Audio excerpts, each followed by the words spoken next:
Friends, कौशल का एक राजा, उनके पास बहुत बड़ा राजशाही और एक रानी थी। जब रानी गर्भवती हुई तो वे मायके जाने के लिए सोच रही थी। चूँकि बच्चे पैदा होने के बाद वे कभी फिर या फिर कई साल बाद मायके जा सकती थी। इस कारण से वे सोच रही थी कि बच्चे पैदा होने से पहले मायके घूम आती हूँ। तो राजा ने आदेश दे दिया। राजा ने जब आदेश दिया तो वो अपने राजशाही के लेकर रानी जब वहाँ से निकली जाने लगी तो कुछ देर बाद अंग्रवली में जाके वहाँ पे उनकी कुछ तबीयत ख़राब सी होने लगी और फिर वे बच्चे का वहीं पे जन्म हो गया। तो जब वो राजा का बेटा वहाँ पे जन्म लेते हैं तो जो सलाहकार थे उनके साथ, रानी के साथ जो भी गए थे, तो वहाँ उन्होंने बताया कि राजा का बेटा है, अब मामा घर नहीं बल्कि ये अपने राजमहल जाएगा, क्योंकि ये राजा का बेटा है। तो जो भी वहाँ पे सिपाही थे, सलाहकार थे, उन्होंने सब ने वहाँ से वापस फिर राजमहल ले आया। और राजमहल आते ही लड़के को राजा ने देखकर बड़े खुश हुए। बहुत एक मन में हलचल सी मच गई, खुशी की कोई ठिकाना ही नहीं था। फिर राजमहल में जब उनकी 6-7 दिन की उम्र हुई तो उनकी माँ की, रानी की मृत्यु हो गई, जिस कारण से राजा दुख हो गए। और फिर एक ब्राह्मण मतलब एक ज्ञानी आदमी को बुलाया गया जो भाग्य देखना जानता हो, और इस बच्चे की भाग्य के बारे में राजा की उत्सुक थे जानने के लिए कि इनकी भाग्य में क्या लिखा है, ये क्या बनेंगे आगे चल के। तो फिर उन्होंने, जो राजा थे, उन्होंने उनके भाग्य को देखने के लिए कहा अपने बेटे के। तो ब्राह्मण ने बताया कि ये बहुत बड़ा राजा बनेंगे, ये आप तो इस सूबे का मालिक हैं, ये कई सूबों के मालिक होंगे, ये बहुत बड़ा राजा बनेंगे। और एक बात बताई कि या फिर ये सन्यासी, बहुत बड़े सन्यासी बन जाएंगे। तो राजा को खटक गई ये बात कि मेरे बेटे सन्यासी बन जाएंगे तो हमें बुढ़ापे में कौन देखेगा और हमारी देखभाल के लिए कौन रहेंगे जब ये सन्यासी ये घर बार छोड़ देंगे। तो ये बात थोड़ी नेगेटिविटी ज़्यादा खींच गई राजा को और यही चीज़ वो उनको सताने लगी। तो एक शहर बसा लिए राजा ने, दूसरी जगह शहर एक बसा लिए जहाँ पे कोई बुढ़ा ना हो, कोई किसी के अंदर झुर्रियाँ ना हो, एकदम बिल्कुल स्वस्थ और यंग आदमी के एक महल ही बसा दिए, एक सूबे ही बसा दिए राजा ने। तो जब उनकी उम्र 5-6 साल की हुई तो एक बच्चा पेड़ के नीचे बैठा हुआ था। तो वो जो बच्चा था सिद्धार्थ, उन्होंने जब वहाँ पे देखा तो बोले कि ये क्या कर रहे हैं, क्योंकि वे एक ध्यान के ऊपर लगे हुए थे जो बच्चा। तो उन्होंने उस राजा ने बात को टाल दिया और फिर वहाँ पे एक बहुत बड़ा आयोजन, नृत्य का, नाच गान का नृत्य कर दिया, जिसके कारण वे मतलब कि उनको उस ध्यान से भटकाना चाहते थे कि ज़िंदगी ऐसी होती, खूबसूरत होती है और कहीं पर भी दुख, कठिनाइयाँ या फिर कुछ नहीं, एकदम जहाँ भी जाएं खुशी खुशी, ऐसी माहौल राजा ने बना दी, पूरे के पूरे सभी लोग जवान। तो इस कारण से उनको कभी आभास ही नहीं होने दे पा रहा था कि आगे की लाइफ या फिर और भी किसी तरह की लाइफ होती है। तो इनकी उम्र 17 साल की उम्र में राजा की बेटे की, सिद्धार्थ की शादी हो गई और एक पुत्र का जन्म हुआ। तो फिर वे रहने लगे, कई साल गुजर गए, उनको पता ही नहीं था कि असल जीवन, असल लाइफ क्या होती है। तो जब उनकी 28 साल की उम्र हुई तो राजा ने बोला कि अब तो मैं बूढ़ा होने वाला हूँ और इनको ये राजशाही चलाना है और मैं कितना दिन ही और बचूंगा, इसके लिए ये जाने समझे कि हमारी कमाई कहाँ से होती है, कैसे राजस्व आते हैं और फिर कैसे राजशाही चलाई जाती है। तो इसके लिए राजा ने, जो उनका बेटा था, उनको एक दिन बाहर भेज दिए कि जाओ आप हमारे राजा सूबे को, यहाँ से अब बाहर की सूबे को देखें और जानें किस तरह से हमारे जो राजशाही चलाई जाती है उनके बारे में जाने समझें। क्योंकि मेरी उम्र तो हो चली है, मेरी तो कोई गारंटी नहीं है और मैं बुढ़ा होते जा रहा हूँ। तो जब वो वहाँ से बाहर निकले तो एक आदमी को देखा कि एक आदमी है जो पेड़ के नीचे बिल्कुल रोता हुआ बैठा है। तो चूँकि वो राजा का बेटा थे तो उनके पास कई घोड़े और सिपाही उनके साथ वहाँ से आए थे देखने के लिए अपने सूबे के। तो उन्होंने पूछा, चलाने वाले का नाम था चन्ना, और जब वहाँ देखा कि एक बूढ़े आदमी पेड़ के नीचे रो रहा है तो राजा ने पूछा कि ये क्या है, ये क्यों रो रहे हैं। तो जो सलाहकार और सिपाही थे उन्होंने बताया कि इनकी तबीयत ख़राब है, ये बीमार हैं और इनको समाज ने इनको बहिष्कार कर दिया, इस कारण से ये रो रहे हैं। तो ये बोले, बीमार क्या होता है। राजा का बेटा ने बोला, बीमारी क्या होती है, बीमार बीमार भी लोग पड़ते हैं। मेरे मेरे फादर है वो भी बीमार पड़ेंगे, राजा भी बीमार पड़ेंगे। तो उन्होंने जो सलाहकार थे कि बोले हाँ, एक दिन सबको मरना है और सबको इस दुनिया को छोड़ जाना है और एक दिन सबकी खात्मा होगी।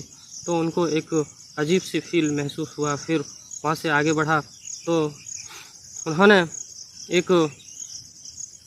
कई सारे औरतों को रोते हुए और एक लाश को ले जाते हुए देखा। तो बोला, फिर से पूछा सिपाहियों से कि ये क्या है। ये बोले मृत्यु लोग हैं जो जिनको जलाने के लिए ले जा रहे हैं। तो ये इनको पता नहीं होता हुआ था कि मरना क्या होता है और लोग जलाते भी हैं अपने को। तो ये बोले अपने लोग को कैसे जला सकते हैं कोई। तो इनके कारण मैं क्या अपने फादर को जब वो डेथ होगी, उनकी मृत्यु होगी, तो मैं उनको जलाऊंगा, ये सोचने लगे। तो उन्होंने कहा हाँ, आपके पिता को भी जलाना पड़ेगा। तो बोला कि नहीं, ऐसी कैसी ये कथा सिस्टम है जिनके मैं अपने पिता को कैसे जला सकता हूँ। बोले दुनिया की यही रीत है, रिवाज है। तो फिर वे और भी ज़्यादा अपने मन में चिंतित होने लगे और एक अलग भाव उनके मन में उठने लगे कि मैं जिन्होंने मैंने मुझको पाल पोस कर जन्म दिया, बड़ा किया इतनी मेहनत से, और फिर मैं उन्हीं को अगर उनकी मृत्यु के बाद मैं जलाने लगूं तो ये कैसी ज़िंदगी लाइफ है। तो उनके मन और भी विचलित होने लगे और कुछ देर आगे बढ़े तो एक पेड़ के नीचे एक आदमी बैठकर तपस्या कर रहा था। तो उनसे पूछा गया कि ये यहाँ पे क्या कर रहे हैं। बोले कि ये एक सन्यासी हैं, ये पूरी दुनिया को छोड़कर, देश समाज को छोड़कर, फिर सिर्फ भगवान के खेती गृहस्थी छोड़ के ये फिर सिर्फ उपासना कर रहे हैं और अपनी उपासना में ये लगे हुए हैं। ये सब कुछ छोड़ एक भगवान के लिए अपनी लाइफ को सपुर्द कर दिए हैं। तो उसने समझा कि यही सबसे अच्छी लाइफ है और यही सबसे बढ़िया है। तो उन्होंने सोचा दिल ही दिल में कि मैं शायद सन्यासी बन सकूं या फिर बन जाऊं। तो फिर जब वहाँ से एक ही दिन वो राजमहल से निकले थे कि इतनी उनकी मन जो थी वे विचलित हो गई और बदल गई। तो उनको लग रहा था कि ये जो मैं ज़िंदगी जी रहा हूँ ये असली लाइफ नहीं है। असली जीवन तो ये है, कठिनाई है, दुख है, खुशी है, गम है, और मैं जहाँ रहता हूँ वहाँ तो सिर्फ खुशी ही खुशी। मुझे तो पता ही नहीं चला, इतने दिन हो गए। जब वे फिर वापस राजमहल गए तो वे फिर दुखी रहने लगे। और राजा ने जब देखा अपने बेटे को तो उनको पता चला कि ये मेरे बेटे दुखी क्यों रहते हैं। तो वे अब जब पूछने आते तो कुछ बताते नहीं। और फिर एक दिन रात 11-12 बजे के बीच वो घर से भाग निकले, घोड़े की सवारी लेकर वो वहाँ से भाग निकले। जब भागे तो एक शहर गया, और जब शहर जाने के बाद जब ये राजा का बेटा था तो ये इनकी पहनावे ओढ़ावे और मुकुट के साथ थे। तो जो इनके साथ आए थे चन्ना, उनको ये वापस भेज दिए और बोले कि ये सारा सामान ले जाओ, और ये भगवा रंग के वस्त्र को धारण कर लिए और फिर एक सन्यासी के रूप में वहाँ से वो चल पड़े। और उनको जो चन्ना थे उनको वापस राजमहल भेज दिए। तो बोले चन्ना कि मैं जब राजमहल जाऊँगा तो आपके फादर राजा पूछेंगे कि मेरे बेटे कहाँ हैं, तो मैं क्या जवाब दूंगा। तो उनको जो सिद्धार्थ थे उन्होंने बताया कि आप उन्हें कुछ मत बताना, बोलना कि मुझे पता ही नहीं कहाँ गए, क्या किए, मैं तो सो रहा हूँ रात की, इतनी बड़ी रात में। तो जब वे ज्ञान की तलाश में निकले तो उन्हें एक ब्राह्मण शिक्षक मिले। ब्राह्मण मिस जाति नहीं बल्कि जो उस समय ज्ञानी थे उन्हें ब्राह्मण कहा जाता था। तो वहाँ पे उन्होंने कुछ ज्ञान हासिल की और ज्ञान की खोज में निकले। तो ज्ञान की कुछ हासिल किए। फिर वे वहाँ पे जितना वे ब्राह्मण से जितना वो ब्राह्मण उनको पढ़ाना जानते थे या फिर उनके अंदर जितनी शिक्षा थी उनको सिद्धार्थ को उन्होंने बताया, समझाया और ज्ञान दी। और फिर जब सिद्धार्थ और बोले कि और मुझे ज्ञान की आवश्यकता है, मुझे और ज्ञान चाहिए, तो वो जो ब्राह्मण थे उन्होंने बताया कि मेरे पास तो इतने ही ज्ञान है, मैं और कहाँ से बताऊं, आप ऐसा करें कि आगे कहीं और चले जाएं। तो फिर वहाँ से फिर वो निकल गए और एक के कारण से उन्होंने अपनी एक दूसरी जगह का पता दिया कि आप यहाँ चले जाएं। तो जब वहाँ वो मगध गए तो वहाँ पे चार सन्यासी थे, चारों तपस्या कर रहे थे। तो ये आए और इनको जब उन्होंने शामिल होने के लिए कहा तो चारों ने कहा ठीक है, मैं आपको शामिल कर लूँगा, लेकिन यहाँ पे कुछ शर्तें हैं। 4 बजे उठना है और रात को देर से सोना है और 24 घंटा ध्यान में रहना है। तो जो सिद्धार्थ थे उन्होंने कहा जी मैं कर लूँगा, मैं करने के लिए आया हूँ, मुझे किसी भी हाल में ज्ञान की प्राप्ति चाहिए, ज्ञान चाहिए।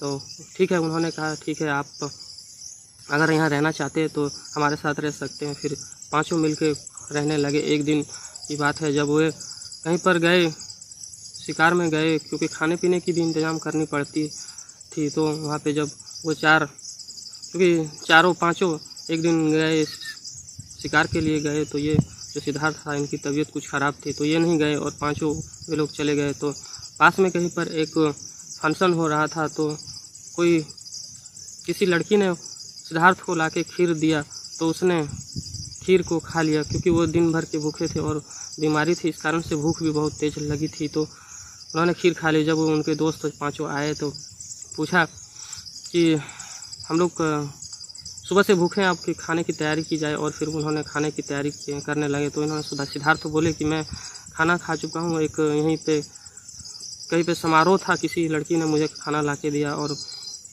मैं खाना खा लिया हूँ।